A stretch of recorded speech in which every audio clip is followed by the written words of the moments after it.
মহাপ্রভু দক্ষিণ ভারত ভ্রমণ করতে করতে 1511 খ্রিস্টাব্দের শরৎকালে গোদাবরী নদীর তটে গিয়ে উপস্থিত হয়েছে। গোদাবরী নদীতে মহাপ্রভু স্নান করেছেন। স্নান করার পরে ওখানে পাশে একটা নৃসিংহ মন্দির আছে। সেই মন্দিরে গিয়ে তিনি দণ্ডবত প্রণাম করলেন। করে তিনি গোদাবরীর শোভা দর্শন করতেছেন। গোদাবরী দেখিয়া হইল যমুনা স্মরণ। গোদাবরী নদীকে দেখে যমুনা, তীরে বন দেখিয়া স্মৃত হইল বৃন্দাবন। নদীর তীরে বন দেখে বৃন্দাবন বলে মনে করছে। সেই বনে কতক্ষণ মহাপ্রভু নৃত্য করলেন, গোদাবরীর জল পান করলেন, আর গোদাবরী নদীর তীরে বসে তিনি হরিনাম জপ করতেছেন। হেমকালে দুলাই চরি রামানন্দ রায়, স্নান করিতে আইল নানা বাদ্য বাজনা বাজায়।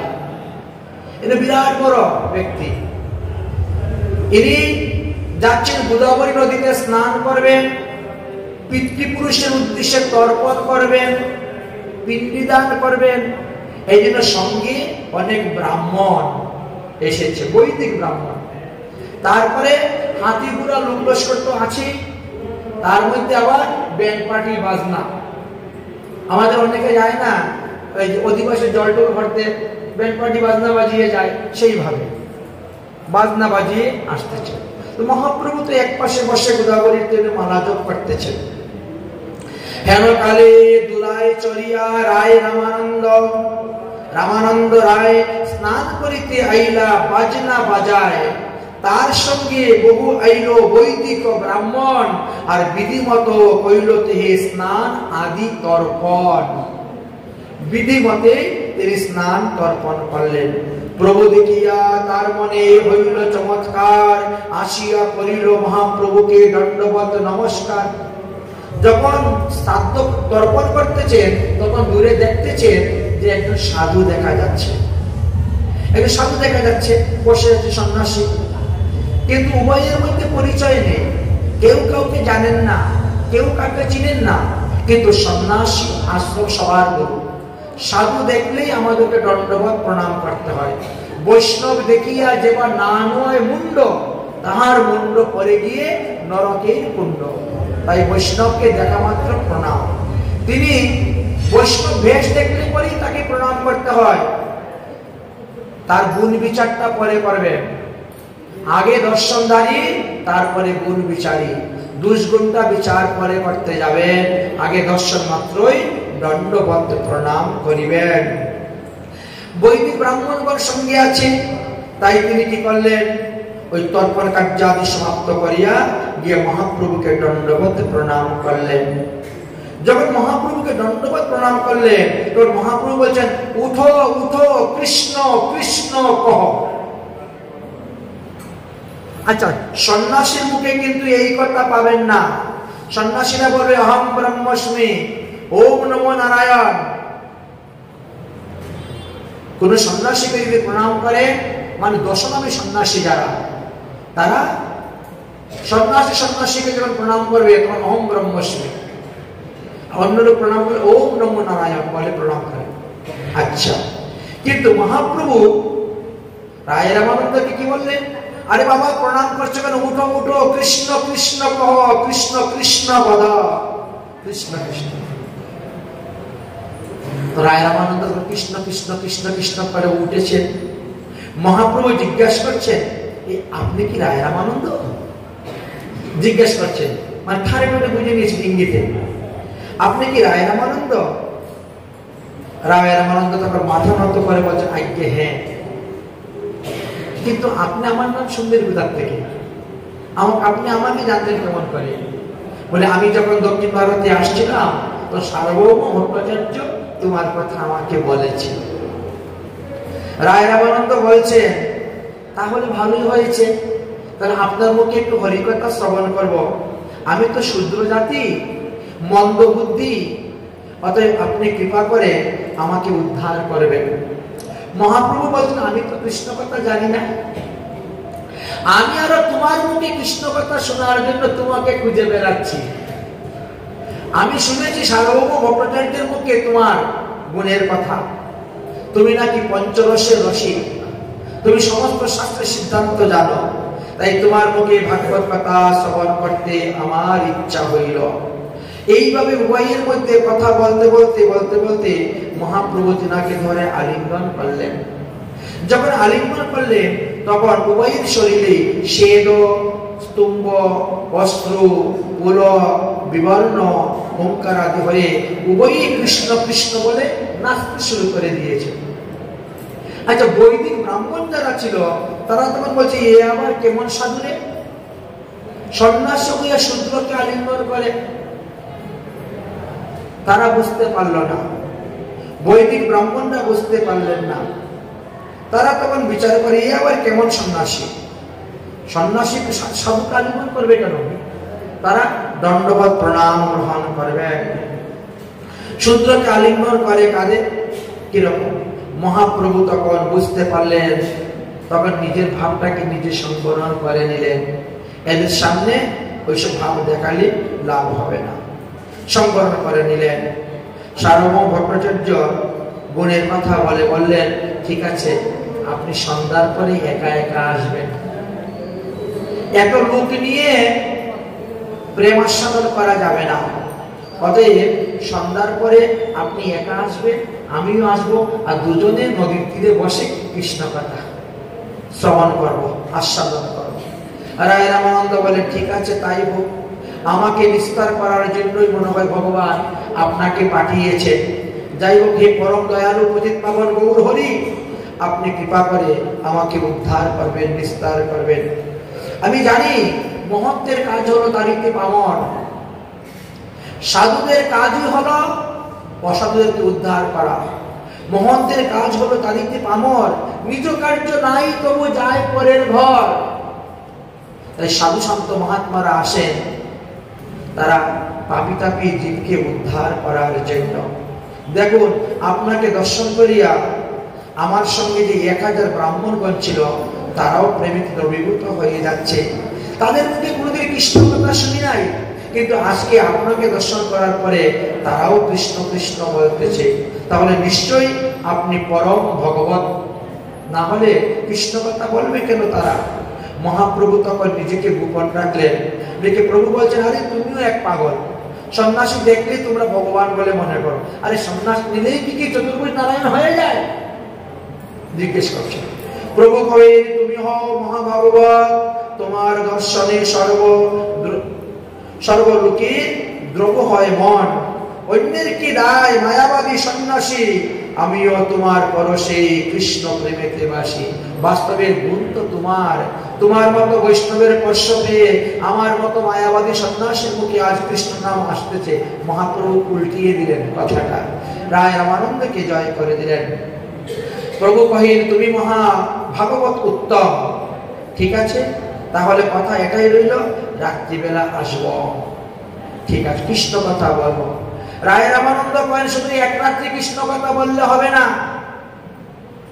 ঠিক আছে, তাহলে প্রতিদিনই শুনবো। রায় কহিন, আইলা যদি পামর সুদিতে, দর্শন মাত্রই শুদ্ধ নহে মোর চিত্তে। দিন 5-7 রহি করহ মার্জন, তবে শুদ্ধ হইবে মোর এই দুষ্ট মন। একদিন সাধুমুখে হরিকথা শ্রবণ করলে ভক্তির উদয় হয় না।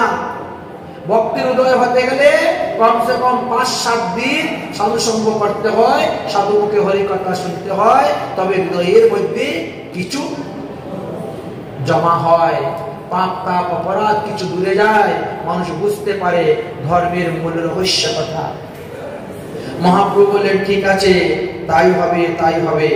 অতঃপর মহাপ্রভু চলে গেলেন এক ব্রাহ্মণের বাড়িতে ভোজন করিতে, আর রায় রামানন্দ চলে গেলেন তিনার নিজের শিবিকাতে।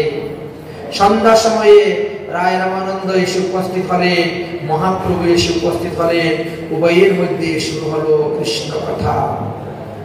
রায় রামানন্দের সঙ্গে একজন ভৃত্য এসেছিলেন, যাই হোক কৃষ্ণ কথা শুরু হয়েছে।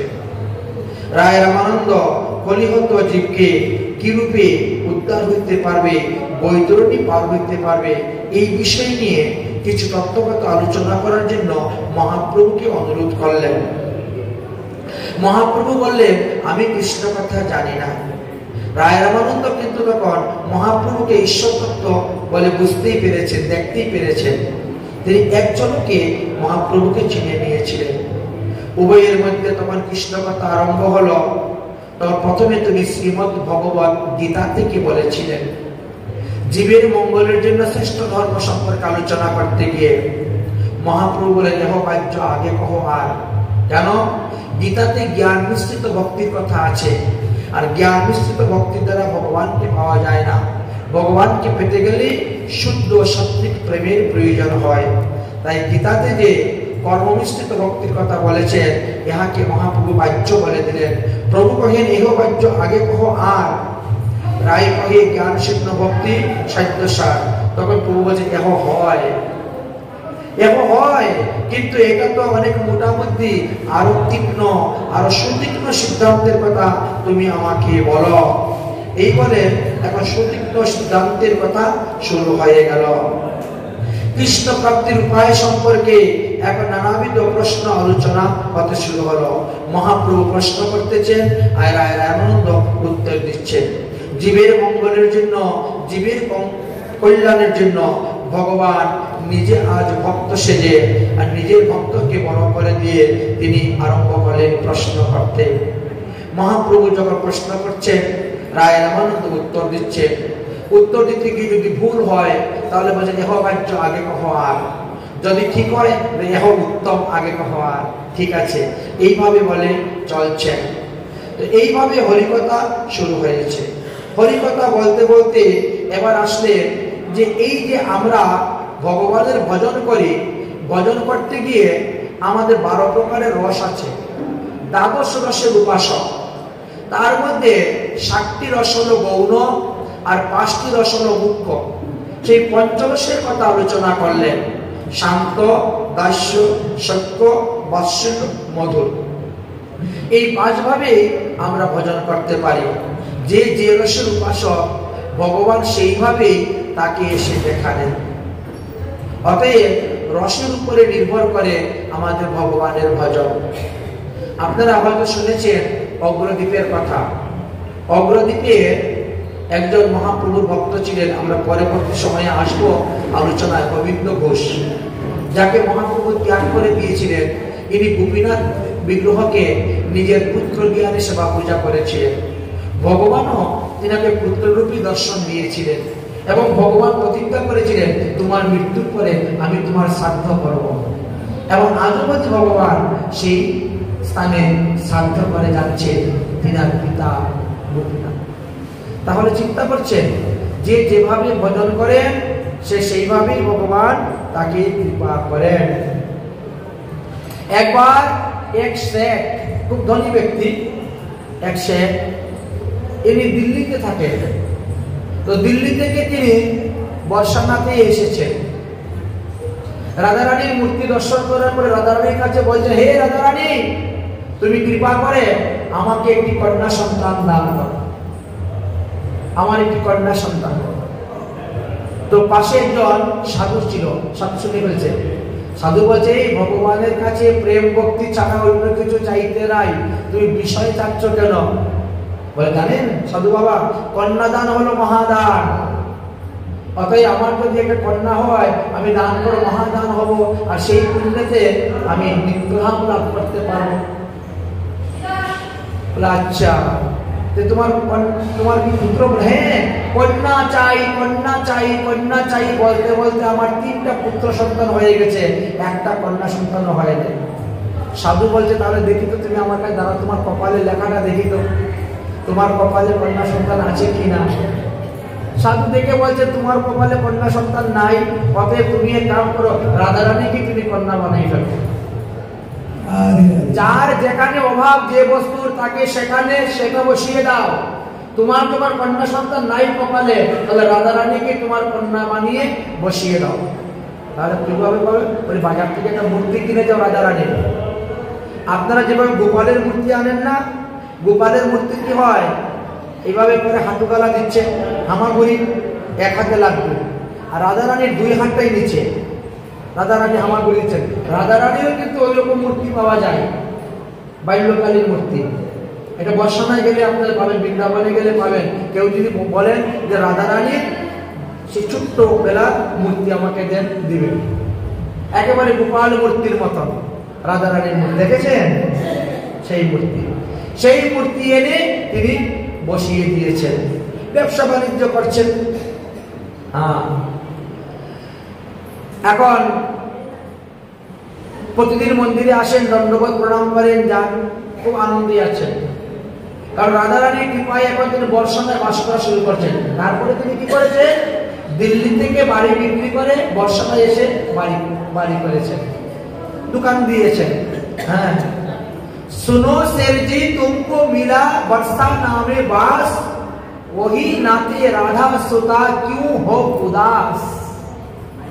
অতএব রাধারানীকে তোমার মেয়ে পেয়ে গেলে, বর্ষানায় বাস করতে পারছ, তোমার আর উদাসতার কোনো কারণ নাই। থাকো, ঠিক আছে। দেখতে দেখতে 3 ছেলে বড় হয়ে গেল, তারাও চাকরি বাকরি পেল। 3 ছেলেকে বিবাহ দিলেন, 3 বৌমা ঘরে আসলো। শেরজি এখন প্রায় সময় সাধুসঙ্গ সৎসঙ্গ করতে যান। মধ্যে মধ্যে ওই সাধুসঙ্গ দেখা হয়, যে সাধু উপদেশ দিয়েছিলেন, সাধুর সঙ্গে দেখা হয়। তিনি জিজ্ঞেস করেন, কেমন আছেন এখন? বলে, কৃষ্ণ কৃপাতে জীবন পথে আতে নাহি কই বাধা। ভগবান শ্রীকৃষ্ণের কৃপাতে ভালোই আছি, সুখেই কাটাচ্ছি, কোনো অসুবিধা নাই, কোনো দুঃখ নাই, কষ্ট নাই, বাস ঠিক আছে। ঘরের ভিতরে টাকা পয়সার অভাব নাই, সুখ সম্পত্তি কোনো কিছুর অভাব নেই, খুব ভালোই আছে, সুখী আছে। মধ্যে মধ্যে দেখা হলে ওই সাধু বাবা জিজ্ঞাসা করে, কেমন আছেন শেঠজি? খুব ভালোই আছি।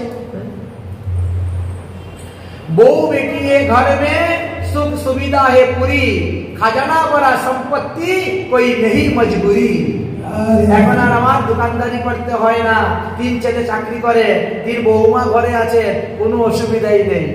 বউ বেটি এ ঘর মে সুখ সুবিধা হে পুরি, और খাজানা ভরা সম্পত্তি কই নেই মজবুরি। এখন দোকানদারি না করলেও আমার চলে, এখন সাধু সঙ্গ করি, ঘুরে বেড়াই, ভালো। একদিন কি হয়েছে, এক চুরিওয়ালি এসেছে চুরি বিক্রি করার জন্য। এক চুরিওয়ালি যখন এসেছে, চুরি নিবে গো, চুরি নিবে গো। 3 বৌমা তখন বেরিয়েছে, আমাদেরকে চুরি দাও। এখন সবাই চুরি পরেছে, চুরি করে পয়সা বলে শ্বশুর মশাই দিবেন, দোকানে আছেন, চলে যাও শেঠজির কাছে, উনি পয়সা দিবেন। এই বলে চুরিওয়ালিকে বিদায় করে এরা ঢুকে গেছে। এমন সময় স্বয়ং রাধারানী সিংহাসন থেকে ওই বালিকার রূপ ধারণ করে বেরিয়ে গেছে। আরে ও চুরিওয়ালি, দাঁড়াও দাঁড়াও, আমাকে চুরি করাও।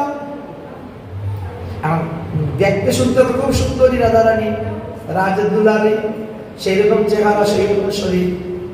চুরিওয়ালি মনে করছে মনে হয় এই বাড়ির তো মেয়ে। কোর্ট থেকে যখন বেরিয়েছে, উনিও রাধারানীকে ধরে চুরি পরিয়ে দিয়েছে। চুরি পরিয়ে দিয়ে এখন সে চলে গেছে, গিয়ে শেঠজির কাছে উপস্থিত হয়েছে।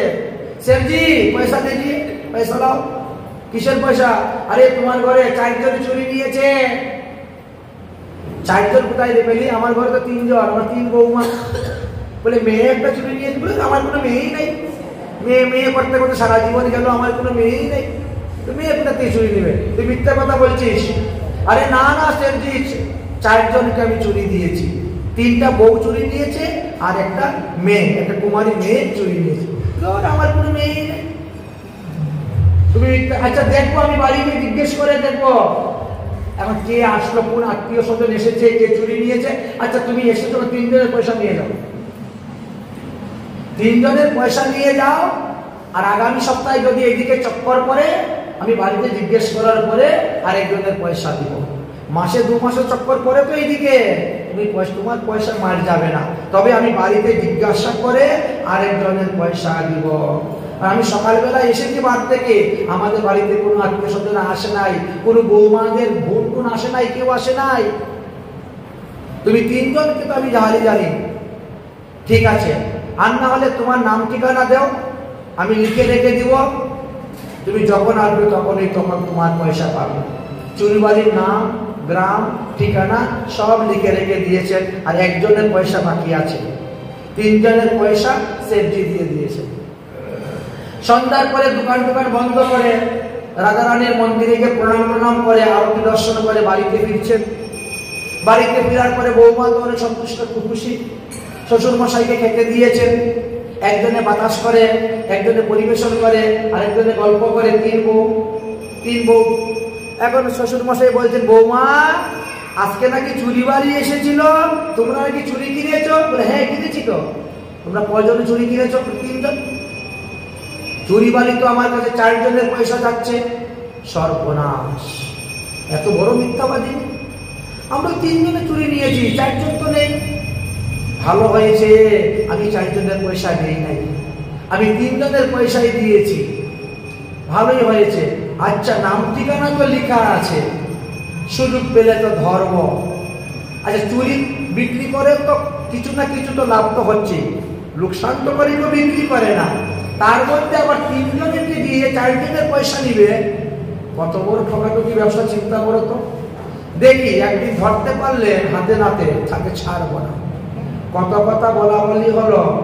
রাত্রিবেলা ঘুমানোর পরে রাধারানী স্বপ্নে এসে গেছে। রাধারানী স্বপ্নে এসে বলছেন, পিতাজি আপনি যে আমাকে মেয়ে বানিয়েছিলেন 20 বছর আগে, মনে আছে? 20 বছর আগে আপনি আমাকে মেয়ে বানিয়ে আমার মূর্তি সিংহাসনে বসিয়েছিলেন। আর সম্পর্ক স্থাপন করলে না, সম্পর্ক নিভাইতে হয়। আপনি যদি কাউকে ধর্মের মেয়ে বানান, অন্তত পক্ষে বছরে একটা হলে তো বস্ত্র দিতে হবে। আচ্ছা, মেয়ের জামাইকেও জামাই ষষ্ঠীতে নিমন্ত্রণ দিতে হবে, আনতে হবে। সম্পর্ক তো বানাচ্ছেন, কারণ ধর্ম সম্পর্কটা কিন্তু একেবারে ফেলে দেওয়া যাবে না। ধর্ম সম্পর্কটা কিন্তু বড় সম্পর্ক। কারণ শাস্ত্রে লিখেছে 7 প্রকারের পুত্র উৎপাদন করা যায়। পুত্র 7 প্রকার আছে। ক্ষেত্রজ পুত্র, আত্মজ পুত্র, দত্তক পুত্র, পালিত পুত্র, মন্ত্রজ পুত্র, বরজ পুত্র, ধর্মজ পুত্র। ধর্ম যদি কেউ বলেন যে তুমি আমার ধর্মপুত্র, আমার মৃত্যুর পরে তুমি শ্রাদ্ধ করবে, আমার তো ছেলে নাই মেয়ে নাই, সে শ্রাদ্ধ করলে আপনার কাজ হয়ে যাবে। ধর্মপুত্র যে এই জন্য, তাহলে পুত্র যখন তুমি যখন কন্যা বানিয়েছো, কন্যার দায়িত্ব তো তুমি গ্রহণ করো নাই। আচ্ছা, এই 20 বছরের মধ্যে তুমি আমাদের কটা কাপড় দিয়েছো বলো তো? আপনি যে আমাকে রাধারানীকে যে মেয়ে বানালেন, 20 বছরের মধ্যে কটা কাপড় দিয়েছেন? আর ছেলের বৌমাদেরকে কয়টা কাপড় দেন বছরে? 3 বৌমা ঘরে এসেছে, আজ 5 বছরও হয় নাই, 3-4 বছর হয়েছে। এদের জন্য কত কাপড় চোপড়, সায়া ব্লাউজ, পেটিকোট দিচ্ছেন, কত নখ পালিশ টুট পালিশ দিচ্ছেন, কত চুরি বাড়ি দিচ্ছেন, কিন্তু আমার জন্য কি এনেছো? আজ 20 বছর ধরে যে তুমি আমাকে মেয়ে বানিয়ে সিংহাসনে বসিয়েছো, তুমি বুকে হাত দিয়ে বলতে পারবে একদিন একটা কাজল নিয়ে দিয়েছো, একদিন একটা টুট পালিশ দিয়েছো, একটা নখ পালিশ দিয়েছো, একটা সাবান দিয়েছো, শ্যাম্পু দিয়েছো, চিরুনি দিয়েছো, আয়না দিয়েছো? বলতে পারবে? পারবে না। এই জন্য আমরা যখন অধিবাস করি, অধিবাসে রাধারানীর আসন যেখানে দেওয়া হয়, সেই রাধারানীর আসনে শাড়ি দেওয়া হয়, চুড়ি দেওয়া হয়, আয়না দেওয়া হয়, চিরুনি দেওয়া হয়, টুট পলিশ, নখ পলিশ, সেন্ট, আলতা দেওয়া হয়। কিন্তু কিছু কিছু লোক আছে, তারা বলে ভাই এত কিছু লাগে না, এত কিছু পারবো না। আমরা বলি ঠিক আছে, দিস না বাবা, হ্যাঁ দরকার নেই। কেউ যদি বাধা দিয়ে দেয়, তখন আমরা বলি ঠিক আছে, আমরা লিস্ট লিখে হাতে ধরিয়ে দিলাম, এটা এটা দেওয়া প্রয়োজন। আর সে যদি বলে বাবা এত লম্বা লিস্ট, ওরে বাবা রে এত কিছু আমার দ্বারা হবে না, বলে তোমার দ্বারা যা হবে তাই দিয়ে দাও। যেমন দিবেন তেমনই তো পাবেন। তুমি কি আমাকে দিচ্ছ? তুমি কি ব্রাহ্মণকে দেখে তুমি দান করতেছ? তুমি ভগবানকে দান করতেছ। ভগবানকে দান করার পরে সেই দানের মালিক ব্রাহ্মণ হয়, পূজারী হয়। পূজারীকে দেখে দান করতে যাবেন না। এই জন্য মানুষের নিজেরা পরে 4 হাত লম্বা গামছা, আর ঠাকুর পূজার জন্য আমরা 2 হাত লম্বা 1 হাত লম্বা গামছা নিয়ে আসি ঘটের উপর দেওয়ার জন্য। ঘটের উপরে দেওয়ার জন্য 1 হাত লম্বা গামছা। আরে তুমি কি আমাকে দিচ্ছ? তুমি তো ভগবানকে দান করতেছ। দানেন ক্ষয়, দান করিলে কখনো ক্ষয় হয় না। দান যত দান করিবে ততই যাবে বেড়ে। ভগবানকে যদি আপনি 1 টাকা দেন, ভগবান আপনাকে 100 টাকা দিবে। কোন দিকে দিবে, কেমন করে দিবে আপনি বুঝতে পারবেন না, কিন্তু ভগবান দিয়ে দিবে এইভাবে। তাই আজকে 20 বছর ধরে তুমি আমাকে বানিয়ে রেখেছো তোমার কন্যা, কিন্তু তুমি কি কোনোদিন আমাকে শাখা, সিঁদুর, কলা, আয়না, চিরুনি, স্নো, পাউডার দিয়েছো? দেখো নাই। আজ আমার মনে বড় শখ হয়েছে, চুরিবালি আমাদের বাড়িতে এসেছে, আমার ভাইয়ের বউয়েরা চুরি পরবে আর আমি পরবো না? আমার অধিকার নাই? আমার বাপের বাড়ি, আমার বাপের বাড়ি, আমার অধিকার নেই চুরি করার? আমার ভাইয়ের বউয়েরা পড়তেছে। আর তাই আমি তখন মানুষের মতো মূর্তি ধারণ করে আমি গেলাম চুরি করার জন্য। আমার কি শখ হয় না চুরি করতে? আমার বাবা কি গরিব? এত লক্ষ লক্ষ টাকা, কোটি টাকার মালিক, আমি দুটা চুরি করতে পারি না? তাই যারা ভগবানকে ভালোবাসে তারা দেবে ভগবানের জন্য স্বর্ণের অলংকার তৈরি করে দেয়, রূপার অলংকার তৈরি করে দেয়, গোপালের পায়ের মধ্যে দেখবেন রূপার নপুর পরিয়ে দেয়, গলার মধ্যে সোনার চেইন দেয়, কানের মধ্যে সোনার কুণ্ডুল দেয়। যার টাকা আছে সে ভগবানকে সেইভাবেই সাজায়, সোনা রূপা দিয়ে সাজিয়ে দেয়। কিন্তু উনি তো কোনো কিছু করেন নাই, রাধারানীকে মেয়ে নিয়ে বসিয়ে রেখে দিয়েছে। আজ রাধারানী মনের দিকে সব কথা বলতেছেন। বলতে বলতে বলতে বলতে সেখান থেকে রাধারানী তখন অদর্শন হয়ে চলে গেলেন। কারণ রাধারানী বলছেন আমি যখন চুরি করেছি, অথচ সেই চুরির দামটা পর্যন্ত তুমি দেও নাই। তুমি আমার কিরকম বাবা? আমি এত শখ করে চুরি করলাম, আর সেই চুরির দামটা পর্যন্ত তুমি চুরি বালি দিয়ে দিলে না। তখন তোমার মনে ছিল না যে আমার একটা মেয়েও ঘরে আছে? আর তখন তুমি বলছো ওই আমার কোনো মেয়েই নেই, আমার কোনো মেয়েই নেই। চিন্তা করতে পারছেন? আমি নিজে চুরি করে চুরি বালির কাছে আমি ঋণী হয়ে গেলাম। এখন আমার পিতা তো এই ঋণ শোধ করবে না, তাহলে আমাকে কি এই ঋণ শোধ করতে হবে? এই বলে রাধারানী সেখান থেকে অদর্শন হয়ে চলে গেলেন। রাধারানী সেখান থেকে অদর্শন হয়ে চলে গেলেন। আর তখন শেঠজির ঘুম ভেঙে গেল। শেঠজি যখন ঘুম ভেঙে গেল, তখন তিনি পাগলের মতন হাও মাও করে কাঁদতে শুরু করেছে। রাত্রে তখন 4টা। ছেলের বউ সবাই ঘুমের থেকে জেগে উঠেছে। কি ব্যাপার, কি ব্যাপার, তুমি কাঁদছো কেন, কাঁদছো কেন, কি হয়েছে? তখন আর কি করবেন? তিনি খালি একটা কথাই বলছেন, मैं बर्बाद ही पिता हूं मेरी बेटी सी राधा, मैं बर्बाद ही पिता हूं मेरी बेटी सी राधा। বাবা হয়ে বাবার কাজ আমি করতে পারি নাই, এই বলে কান্না করতে করতে তিনি একেবারে অজ্ঞান হয়ে যাচ্ছেন। তারপরে কি করলেন? পরের দিন সকালে তিনি চুরিবালির ঠিকানা নিয়ে চুরিবালির কাছে গেলেন। চুরিবালির কাছে গিয়ে চুরিবালির পায়ে ধরে ক্ষমা ভিক্ষা চাইলেন। চেয়ে বললেন তুমি হলে ভাগ্যবতী, আমি 20 বছর তার সেবা করেছি, পরে পূজা করে তার দর্শন পেলাম না, আর তুমি বিনা সাধনে বিনা ভজনে তাকে ঘরে তাকে স্পর্শ করে তার হাতে চুরি করিয়ে দিয়ে এসেছো। আমি সেই চুরি করতে পারি না। তাই কৃপা করেঙ্গে রাধা রানী শ্রী বৃন্দাবন যাও।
রসের মাধ্যমে মানুষ ভজন করে থাকেন। যে যেই রসের উপাসক সে সেই রসের ভজন করে, আর ভগবান সেইভাবেই তাকে আসেন। বাকি আমরা 5টি রসের মহিমার কথা আলোচনা করব সন্ধ্যা আরতির পর। সন্ধ্যা আরতির সময় এসেছে, অতএব আমরা আধা ঘন্টা পাঠে করে বিশ্রাম দিব, তারপরে আমরা আবার আস্বাদন করব। জয় রাম।